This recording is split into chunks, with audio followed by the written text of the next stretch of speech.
नमस्कार साथियों, आप देख रहे हैं बेधड़क हरियाणा न्यूज़ और मैं आपके साथ सतवीर सहारण। आपको बता दें कि नाथुश्री चोपटा क्षेत्र के गांव नहराना और रुपाना बिश्नोईयान के 3 लोगों ने मिलकर हत्या को अंजाम दिया है। उसमें एक उनकी प्रेमिका भी शामिल है।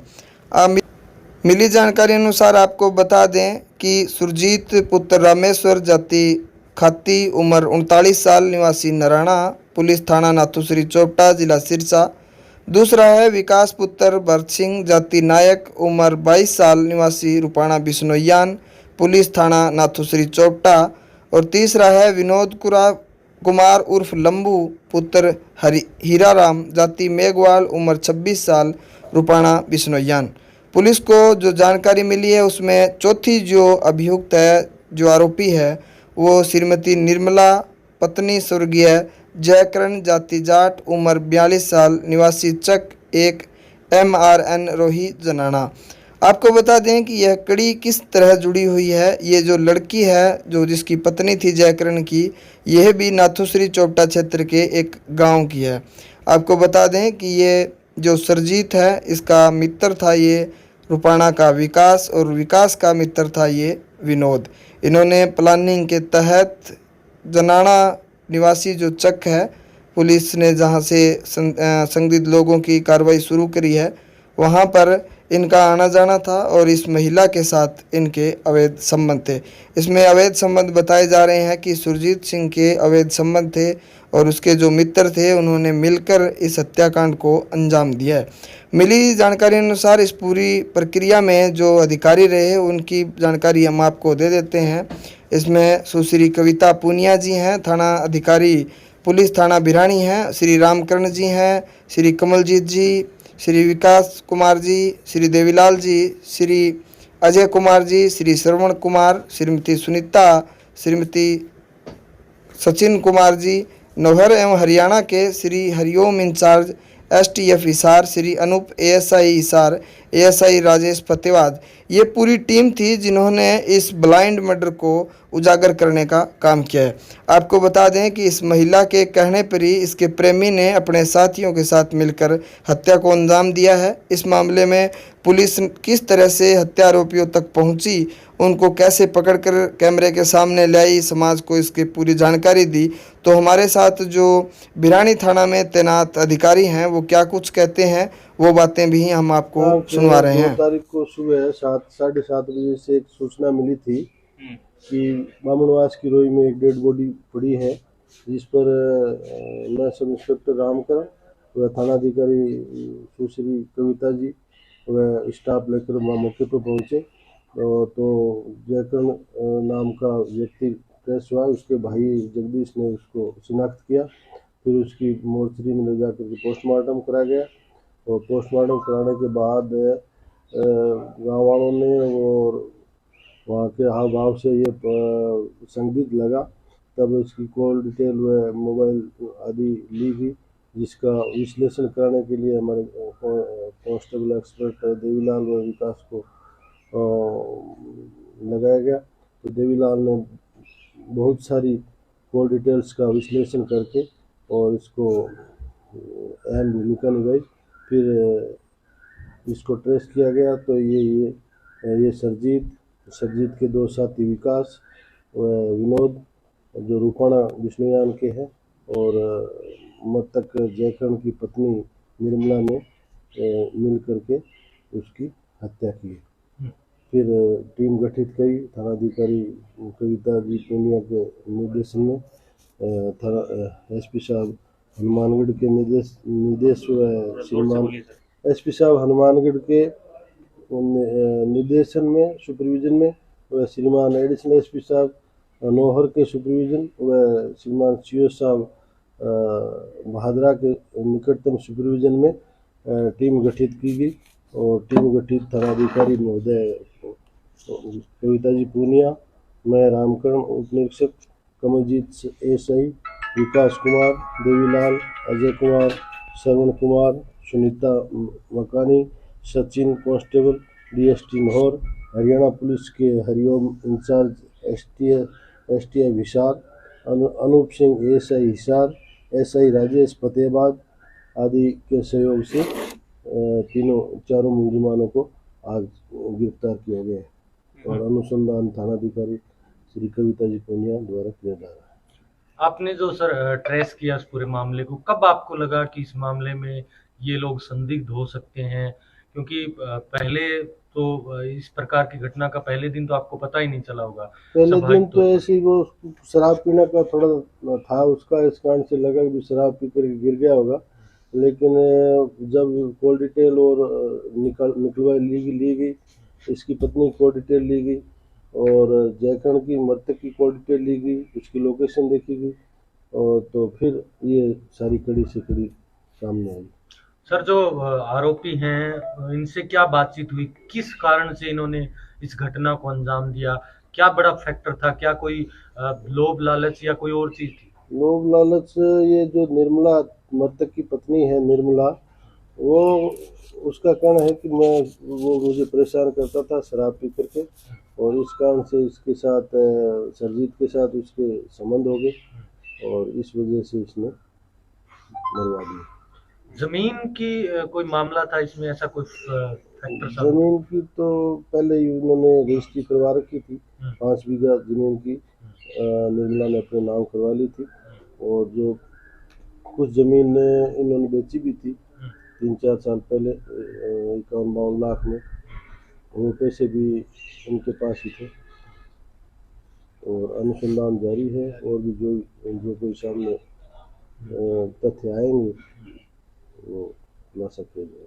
सर जो मुख्य आरोपी हैं निर्मला का जो आप बता रहे हैं, ये पहले संबंध अवैध संबंध है, धर्मभाई बताया जा रहा था, बाद में ये संबंध इन्होंने उनके हो गए। पहले धर्मभाई था, इनके गांव के नज़दीक की है ये निर्मला भी और इनके भाई से इनकी जान पहचान थी, फिर इसके जयकर्ण से जान पहचान होगी, जो फिर इनका घर पे आना जाना हो गया और फिर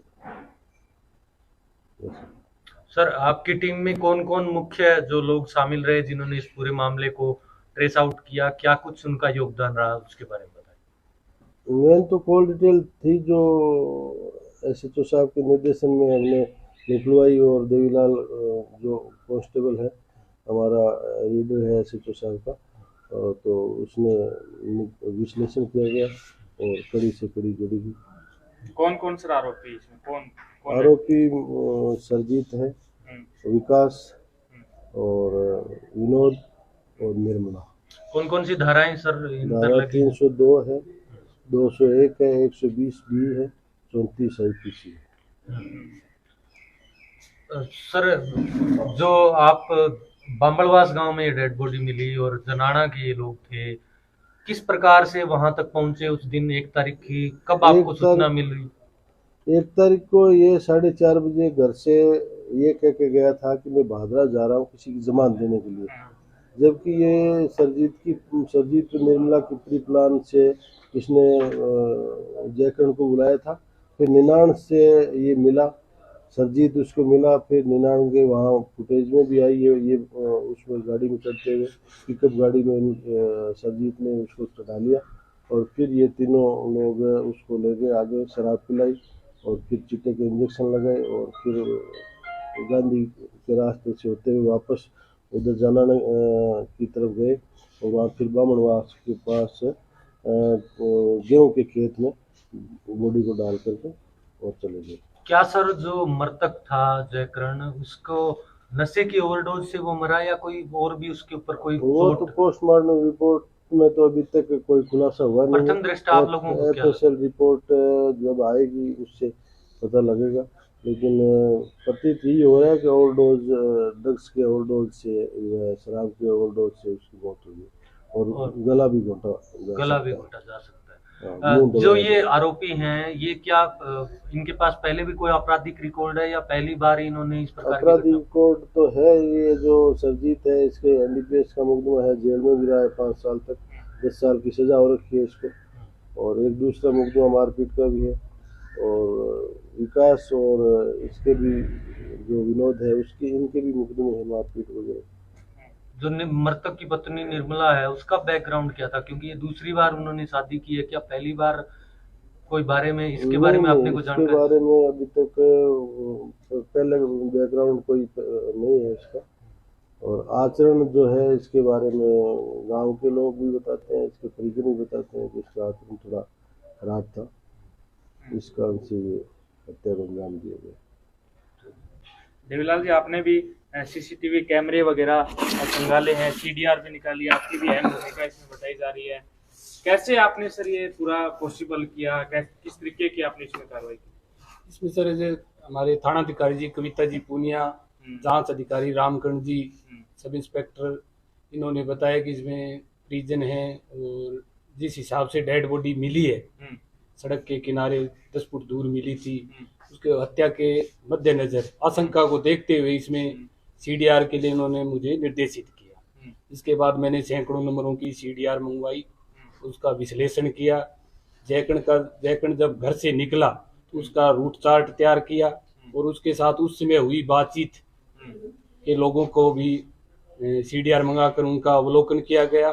उनके संदिग्ध लोगों का रूट चार्ट का मृतक के साथ मिलान किया गया, तो जिसमें सुरजीत मुख्य निकला। ये कंटिन्यू जयकर्ण और जयकर्ण की पत्नी दोनों से बातचीत कर रहा था।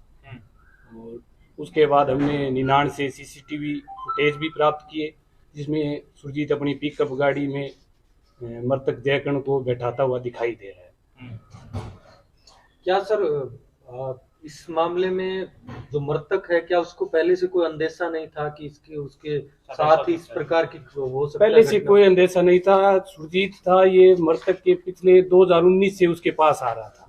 उसका धर्म भाई इसी जयकर्ण का भी धर्म भाई बना हुआ था। उसके बाद जब इसको पता चला कि निर्मला भी तेरे गांव की तरफ की है, तो उसको भी अपनी धर्म बहन बना लिया। उसके बाद उसको उस दिन कोई अंदेशा नहीं था, क्योंकि इस पर से आपस में मिलते रहते थे और अच्छे दोस्त भी थे। आप लोगों को फोन कॉल से पता चला कि इनके अवैध संबंध? Phone call